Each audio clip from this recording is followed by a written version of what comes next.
This is the Toss-Up, where we take a look at some of the topics facing the world of sports, and then we dive deeper.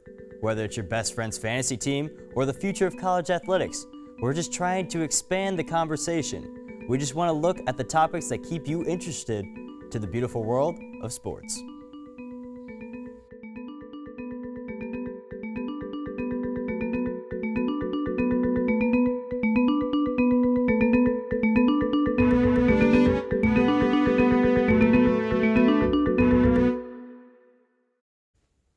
October may be the greatest month of the year, for many reasons.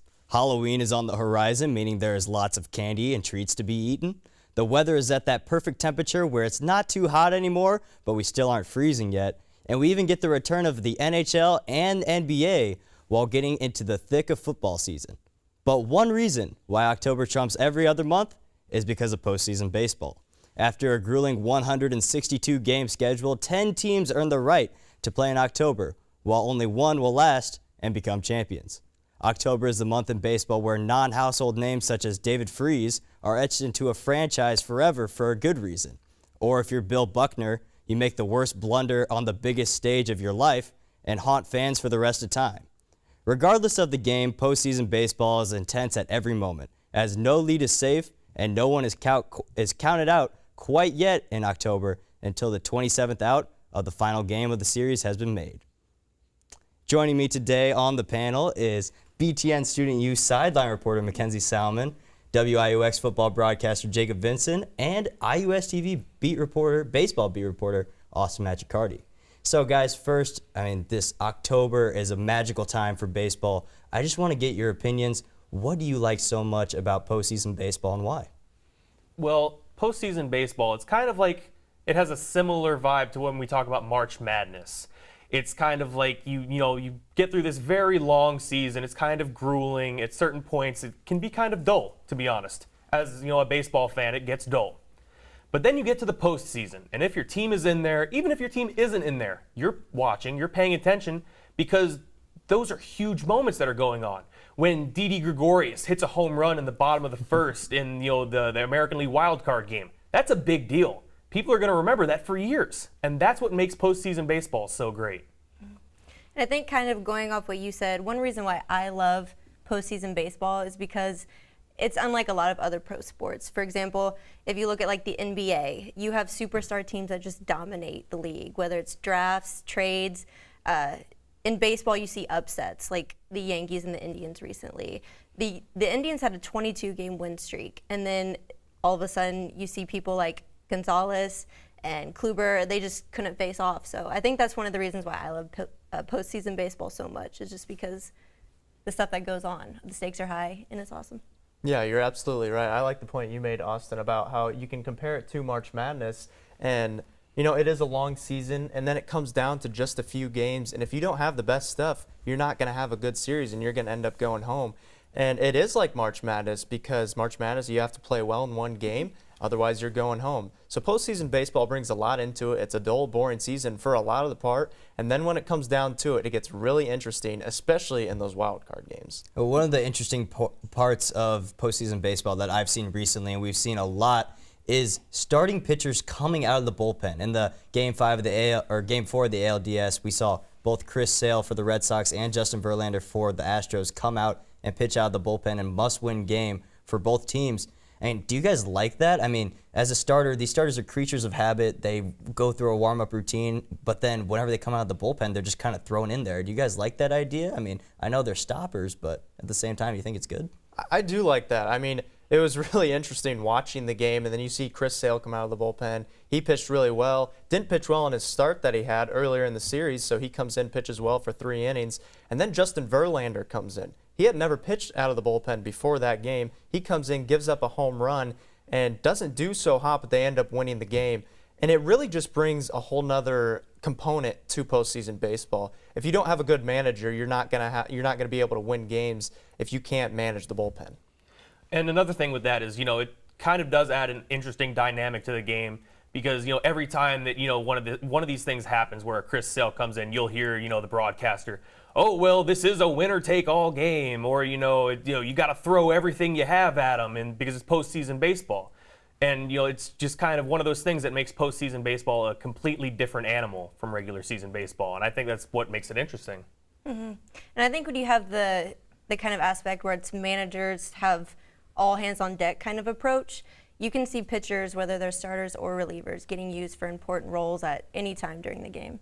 Yeah, absolutely. And one thing that is really in particular, so I mean, we're on this topic of bullpens, and you see teams kind of trying to build a good bullpen throughout the year, whether it's through trades or whatnot. We saw the Nationals really upgrade their bullpen at the trade deadline, getting Brandon Kinsler, Sean Doolittle, Ryan Madsen. I mean, how important is a good bullpen in October? It might be the biggest part of that. I mean, we're talking about the pitchers for a reason. The Dodgers brought in Yu Darvish. He was a starter, but they can bring him out of the bullpen if they need to. Verlander came to the Astros from the Tigers to go and win in the postseason. So it is one of the more important parts of a team, especially in the postseason, because you can use those starters. But if you bolster that bullpen and you have good starters that can go a while, you don't have to use the starters in the bullpen. You look at it. We look at a real world example. You look at the American League wild card game. Luis Severino is the Yankees' ace. He only gets one out in that game. Normally, that game's over because they don't have normal teams don't have bullpens that are deep enough to account for that. But if you look at the Yankees, they throw Chad Green out there who eats up a few innings. Then they go to Tommy Kahnle. Then they go to David Robertson. Then they go to Aroldis Chapman. And it's like they've got this list of guys. It's like a murderer's row of relievers. And they get 26 outs, and they win the game. Yeah. That's why it's so important to have a bullpen, because starting pitching can be fickle. And, when you have those bullpen guys, that's kind of a way to stop that. And also, you talked about that wild card game. Luis Severino only did get one out in that game. It was up to the bullpen. Do you guys see the use of the one-game wild card? Is it fair in your perspective? Do you think it should be a 3-game series? What's your perspective on it? Because personally, I love it, a one-game do or die, but I want to get your guys' thoughts on this. I think for me, I really do enjoy the one-game wild card just because it really brings out the best in teams, and especially when the stakes are so high, you see teams, rallying together, and it makes also the game shorter, which I think is a lot better. You could make the argument that maybe it should be a 3-game series or whatnot, but as a sports fan, I just love the one-game playoff because it just creates some chaos. You don't know what's going to happen because even if you look at the past, in the past it's been a game that's been dominated by pitching. You look at the Pittsburgh Pirates, for example, who have Pittsburgh Pirates fans hate the one-game playoff because they've had to play against Madison Bumgarner, Johnny Cueto, guys like that. But then you look at this year, and the dynamic has been a little different where, the hitters have dominated the game. So you just never really know what you're going to get out of a one-game playoff, and I think that's great for baseball. It's been revolutionary, in my opinion. Yeah, I absolutely love the one-game playoff. Your whole season depends on one game, and if you don't show out, then that sucks for your team. But you know what? That's what it is, and it works both ways for both teams. So if one team plays well, the other team is going to have to play up to them. And some people might fall over their feet, but I mean, it's if you're a sports fan, that's what you want to watch. Now, another thing in October that's huge in the playoffs is a lot of players playing through injury or even sickness. We saw in Game 4 of the NLDS, Steven Strasburg recovering from the flu. He goes out, pitches great, 13 strikeouts, and then even guys like Mookie Betts. He was banged up at the end of the year for the Red Sox. And I know he even said at this point of the year, I don't think anyone is 100%. A reporter asked him if he was 100%. He said, I don't think anyone is. What are you guys' thoughts on that? I mean, I know you have to play through the pain, and it's just part of it. But, I mean, do you guys like that whenever guys play through illness and injury? Well, I mean, it's a 162-game season, so there are going to be injuries. It's a long season. And baseball players, they're strong guys. Yeah. I mean, they have the long season. They have to deal with that. I think it is. They almost have to play at that point. I mean, you don't know if you're going to be able to play in the next game. Obviously, with the 5-game series, it's a little different, but especially in the wild card, if you're feeling a little under the weather, maybe you have a sprained ankle or something, but you only have one game. It might be your last one. You're going to go at it. You're going to give it your all. And the 5-game series, maybe you sit out first game or you don't play, you don't start, maybe you come in later. So that's a little different. But I like seeing players giving it their all even when they might be a little bit under the weather. I'd agree with that. And I think that another perspective on that is that the players realize that this part of the season is where legacies are made. They realize that once they get to October, whatever they do, people will remember it forever. Clayton Kershaw got a reputation as not being a good postseason pitcher. I mean, if if a few games go different ways for Clayton Kershaw, we could be talking about him being the greatest pitcher of all time right now. I mean, he very well might still be, but just the fact that, the one big argument against him is, well, he's not a good playoff pitcher. Players realize that these games matter a lot, and that's why they play through these injuries, and it's a good thing.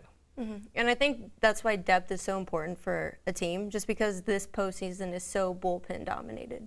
Yeah, absolutely. And so as we move on, we're going to preview the ALCS. We have the Houston Astros, who beat the Red Sox 3-1, and then the surprising New York Yankees, who took down the Cleveland Indians, the top seed in the AL. They were down 2-0. They came back 3 games and won all 3 straight. Austin, I know you're a big Yankees guy. I was honestly mind blown watching the game 5, and I was just like, there's no way the Indians can lose this, but they did. Yeah, you're not the only one that was mindful. I thought that after the first 2 games, it was over. The Yankees had no business winning that series. The Indians were so good. But it's just kind of this Yankees team kind of has that vibe around them where they're the scrappy underdog. Nothing's been given to them. They're very different from past Yankees teams. They're not, the built through free agency. They didn't buy this team. This team was organic, raised through the farm system. They've all kind of come up together when you look at Aaron Judge, you look at Gary Sanchez, those guys. So this Yankees team is fun. And it's good for postseason baseball, in my opinion, especially the fact that they came back and they won that series. Well, not only did they come back and win the series, they had their backs against the wall in that wild card game after Severino came out, only got 1 out in the game, gave up 3 runs, and then they had to use their bullpen for the rest of the game.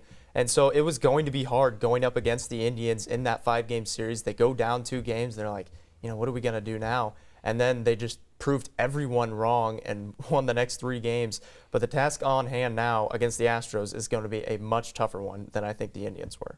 Yeah, and I think with the Astros and Yankees, if the Yankees allow, a 2-run or a 2-point advantage, I just don't personally think they're going to come back, just because the Astros are so hungry for a win, and especially since this is the first time they've even made it to this round since 2005 when they were in the National League. So I think, and also with Hurricane Harvey happening in Texas, they just really want this for their city. And you've got people guys like Jose Altuve. Sorry, Altuve, and they're just really a good team overall. I think if you look at the 2 teams, it's kind of interesting that they have different dynamics going for them. The Astros have kind of been a model of consistency this year. Nobody's ever touted them as, the best team in the league or whatnot, but they've always been right there. Been, second place, first place, whatever. They've been very consistent through the year, even with Hurricane Harvey going on and whatnot. They've got a very good team. And then you look at the Yankees, and they've kind of had an up and down year. They were super hot at the beginning, then they slowed down there in the middle. Now they're kind of bringing it back. And another interesting thing is that during the DS, they didn't really get much production from Gary Sanchez and Aaron Judge, and they still managed to beat the Indians. They, with guys like Didi Gregorius, Brett Gardner, carrying them to that win. So if Judge and Sanchez can come back, the Astros might have their hands full with the Yankees. I think looking at this matchup, I think the biggest thing for me is going to be the pitching. I think the Yankees got by beating the Indians because in Game 3, Masahiro Tanaka threw a gem. They won that game 1-0.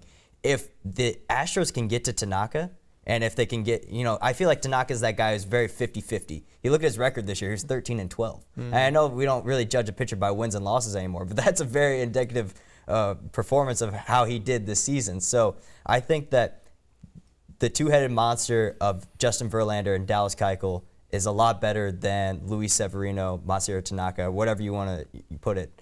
But, at the same time, the offenses really go up against each other in a good way. And you're talking about Tanaka, that 13-12 record, the kind of what you were saying about him, that kind of sums up his entire career as a Yankee, because he's had some very high points. He was one of the AL Cy Young contenders last year, the year before, and he just had a great season. And then other than that, he's kind of been really, really up and down. So you never know which Tanaka you're going to get. If the Yankees get the good one, though, they're going to be off on the right foot in Game 1. I want to go back to what Mackenzie said about Houston having Hurricane Harvey, the community kind of coming behind the Astros and not being in the ALCS since 2005. Then they were in the NL, and they got swept by the White Sox in the World Series. So they have a lot of momentum behind them, but they also have a lot more rest than the Yankees had. They won They beat the Red Sox in 4 games. The Yankees had to go to 5, so they've had a couple more days rest than the Yankees have.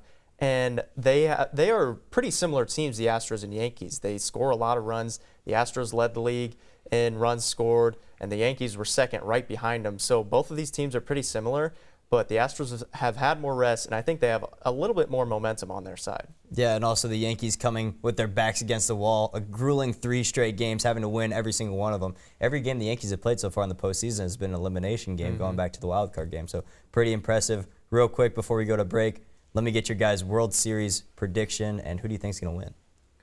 Well, I think that the Yankees are going to make the World Series. All right, why not? You know what? I've actually managed to talk myself into them.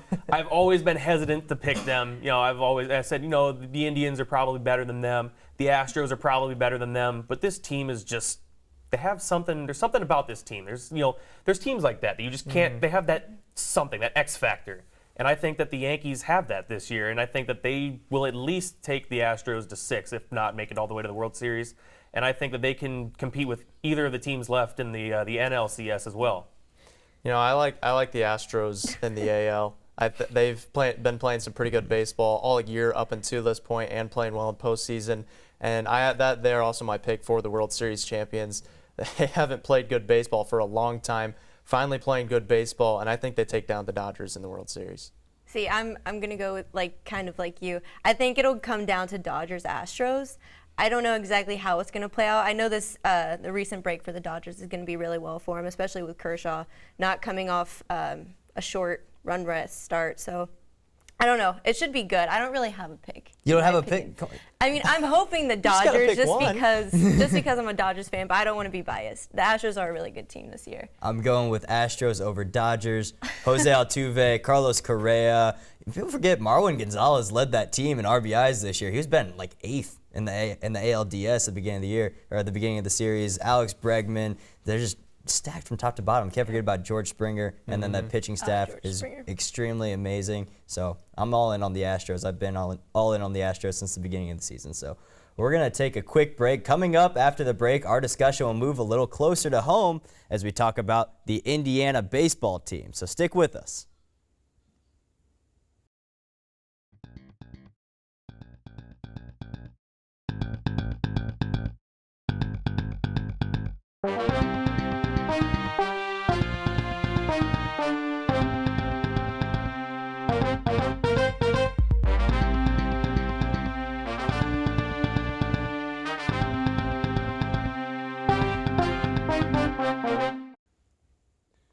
Welcome back to the Toss-Up. We're staying with the topic of baseball, but switching to the collegiate level. The IU baseball team earned a trip to the NCAA regionals last season. Although they were bounced by Kentucky in the first round, the Hoosiers have made it to the postseason 4 of the last 5 years, including a trip to the College World Series in 2013. And a handful of Hoosiers, including Kyle Schwarber, Sam Travis, and Aaron Slegers, have gone on to the majors since and made an impact on pennant races while being young faces such as Kyle Hart and Craig Dedelo are trying to make a big league roster of their own someday. So now let's take a way too early look at this Hoosier baseball team in 2018. Austin, I know you covered the team for IUS TV. You've been at fall scrimmages a little bit. Just give me a couple of general thoughts so far you've had watching this team in the early going. Well, when you look at who they lost from the last year's team, it seems significant. They lost Tony Butler. They lost Craig Dedelo. Those are 2 really good players. But I think that this team might actually be better than last year's team. They had a lot of young guys last year. They've got more experience, and this could be an exciting team to watch. Now you talk about the loss of Craig Dedelo, led the team in home runs last year. He's now in the White Sox organization, tearing it up there. Who's one player that you think can make up for that power loss that he brought in the middle of the order for the Hoosiers? Well, I don't think that it's going to be one player. I think it's kind of, remember that scene from Moneyball where they're all sitting there trying to figure out how they're going to replace Jason Giambi, and then Billy Bean's like, oh, well, we'll sign Scott Hatterberg, and then we'll get this guy and this guy and this guy and this guy. I think that's kind of what it's going to be like for the Hoosiers. I don't think it's going to be one guy stepping up his game to replace Craig Dedelo. I think it's, you might get a few extra home runs from Logan Sowers, maybe get some more production from Matt Lloyd, maybe, a few other guys chip in, and maybe that's how they come up with a little bit more, a few more home runs this year. Yeah, I mean, I would have to agree with that. Matt Lloyd had a great year last year, along with Logan Sowers. And those two are really going to have to be the ones to step up this season, try to fill that gap that D'Lo built last year with the 19 home runs and 54 RBIs. That's a lot of production that you lose with one player. So I do agree with that. They're going to have a couple players step up, maybe produce a little more, and maybe have an unspoken hero that they didn't have last year step up into this year. Mm-hmm. And I think with the team that they have this year, they're very versatile with the guys that they do have. And like you said, you need guys to step up to the plate, get people that can make the bases, that can pitch. And you had 16 players play in summer league, so I think that does help also with the dynamics of the team.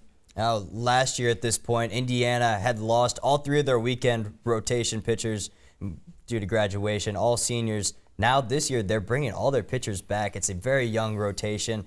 Guys like Andrew Stallfrank and Cal Kruger, Paulie Milto, all coming back. I mean, how do we see this pitching rotation shaping up, and how big is that all these guys are coming back for another year? Well, they all got all of that experience last year, and that's only going to help them out. You look at Paulie Milto, he started as the Sunday starter last year, and I swear that he was the best Sunday starter in the Big Ten. He was just so good. He had such a good run to start the season. He got bumped up to the Saturday slot. He was still pretty good there. And, he kind of gave way to Cal Kruger in the Sunday slot, who came in, and he pitched pretty well as a freshman, too. So the rotation is looking pretty good for the Hoosiers. One thing, in my opinion, to look out for, though, I don't think it's set necessarily yet. There's a freshman that just came in named Nick Eaton. I believe he went to Cathedral High School here in Indiana. He can deal, from what I understand. I have heard nothing but good things about Nick Eaton, so I would watch for him to take that Sunday slot. Paulie Milto actually started the year out of the bullpen, and I was calling for Paulie Milto to be in the starting rotation from the beginning. Andrew Stallfrank was a true freshman, got that Sunday role, but yeah, Paulie Milto was absolutely nails coming in. What do you guys think? Cal Kruger, he had a really good year, 5-2 on the season, 2.36 ERA, and as a freshman in Big Ten baseball, that's pretty impressive. He was one of the best Big Ten pitchers for the Big Ten and for Indiana. But then it's a young pitching staff as well. So then, Austin, you mentioned the freshman coming into this year. That would be huge if he could put in some good innings. And then already with the young rotation, they have that experience behind them from last year. If they can keep that rolling into this year, that would be huge, because pitching, like we talked about with the MLB, is so important to baseball come postseason. And one guy that we haven't talked about yet when we're talking about the Hoosiers pitching, we haven't talked about John Stever yet. Yeah. I've been the out Friday to starter last year. Right. Yeah, as you mentioned, I've been out to a few of the fall scrimmages. I've seen Stever and Milto going head-to-head a few times. They've been good. Last weekend I watched them pitch a combined 6 or 7 shutout innings. They started for each of the 2 teams in the scrimmage. They both looked really good. So the starting pitching should be strong for the Hoosiers. Mm-hmm. Yeah, and everyone on the infield returns for this Hoosier team, except for Tony Butler, as you mentioned earlier, Austin. He was that leadoff guy, formed into the leadoff role for the Hoosiers last year. Who do we see replacing him? Do we see Jeremy Houston, who is very good defensively? Do we see him replacing him at the top of the order? Well, it's interesting because Tony Butler wasn't necessarily the leadoff guy at the start of the season last year, and then he kind of grew into that role, and he was so good at it. And I think that might be another thing where we see that again this year. The lineup's going to shift around for the first few weeks, and then we'll kind of get set in there. Indiana will figure it out, and they'll get the lineup set. I think that the first guy that'll get a crack at the leadoff spot is probably Laren Eustace. He'll also take over in center field for D'Lo, and he's got wheels. He can run. He can fly. During one of the fall scrimmages, I saw him hit a home run, and he had rounded second base before he realized that he'd hit the home run. The shortstop stopped him, and he said, "Hey, you can slow down." And then Laren was just oh, okay, and then but he can fly. He can fly, and he should be useful in the leadoff spot for the Hoosiers. Yeah. Well, I think back to what you were saying with Jeremy Houston, I'm excited to see how they use him, just because he can steal bases, he gets on base, and if they put him as a leadoff, his on-base percentage last season was .34 or something like that. So he's very good, and I think if they use him, he could be very useful for the team. In my opinion, Jeremy Houston, as a 9-hitter last year, was tremendous for the Hoosiers. Mm-hmm. I actually did a little study, and he was one of the better 9-hitters in the conference. He was, like 4th or something, but that was compared to guys that were like seniors hitting in the 9-hole for other teams. So as a freshman, to come in and be that productive out of the 9-hole for the Hoosiers, that was huge for them last year. And I think that if he stays in the 9-hole this year, it'll just be great for the lineup as a whole, but he could definitely take that leadoff spot. Yeah. Last question for all you guys. Who do we see as one player that is really going to break out in 2018 for this IU baseball team? And really, how far do we see this team going? Well, if we want to look at a player that could break out, I would go back to Laren Eustace, because last year he kind of had a role as a defensive replacement / pinch runner. He didn't get a whole lot of at-bats and whatnot, but this year he's the guy in center field. He's going to get a lot more plate appearance. He's going to be playing in a lot more games, and I think he's got the tools to be a productive baseball player for the Hoosiers. He might not be a star on this team, but he will definitely be a solid role player at the worst. I don't know if I'd pick someone out specifically, but I think as the season goes on, the bullpen is going to become really important. So we have the starting rotation, the young starting rotation that is pretty solid right now. If some pitchers can come out, pitch out of the bullpen and pitch well, that'll be huge for this team, and I think they could have a better season than last year because of that. For me, I'm really hoping to see third baseman Luke Miller or improve on his season from last year, especially if he keeps doing better like he has been. He was third in the Big Ten in runs this past season. He did the Summer Cape Cod League. He got drafted by the Twins in the 31st round. So I feel like if he can continue and not let his attitude get to him, he can do very well. A breakout guy for me is probably first baseman Matt Gorski. He kind of bursted onto the scene as this freshman, taking over for the senior Cangelosi last year. We didn't really expect, but he had 4 home runs, 22 RBIs. He's at the top of the order most of the year for Indiana. So I kind of see him as a spark plug. Maybe he gets those power numbers a little bit up more, getting those consistent at-bats. I mean, he got a lot of consistent at-bats last year, but I think he's a guy that could be huge. And it's going to be interesting because he's going to get a lot of playing time, too, because he's been working out in left field. So it's, the Hoosiers are kind of shifting around in the field a little bit in fall ball. So I don't think that anybody's position is necessarily set yet. He'll definitely play first base. He'll play some left field. He might even play some right field. But he's got the tools to be able to play all over the place, and Gorski is definitely a talented player. Austin, I know you've been watching this team a lot. You have any final thoughts for us? Well, my final thought, I'm going to go back to something that Jacob mentioned in the bullpen. Last year, the bullpen was bad. They were just flat out not good. I actually went through and I, looked at their statistics. I measured, whether they had good appearances, bad appearances, so on and so forth. I won't get into the numbers in depth right now. But what I discovered was that basically the Indiana bullpen was a coin flip. Literally, the starter goes out of the game, you flip the coin. If it's heads, they keep the lead. If it's tails, they lose the lead. That's how it worked last year. That's what the numbers say. So and the eye test backed that up. The Hoosier bullpen was either really good or they were really bad. They're going to have to become more consistent for this team to make a deep run, and I think that they're more than capable of doing that. Yeah, absolutely. Well, that's all the time we have for today. Thanks for joining us, guys. Really appreciate it. Be sure to continue the discussion on our Twitter page at IUSTV Sports and on Facebook at IUSTV Sports. You can always give us suggestions for the show and ask any questions you might have. Toss it up. We'll find out if we catch it. We'll see you next Sunday.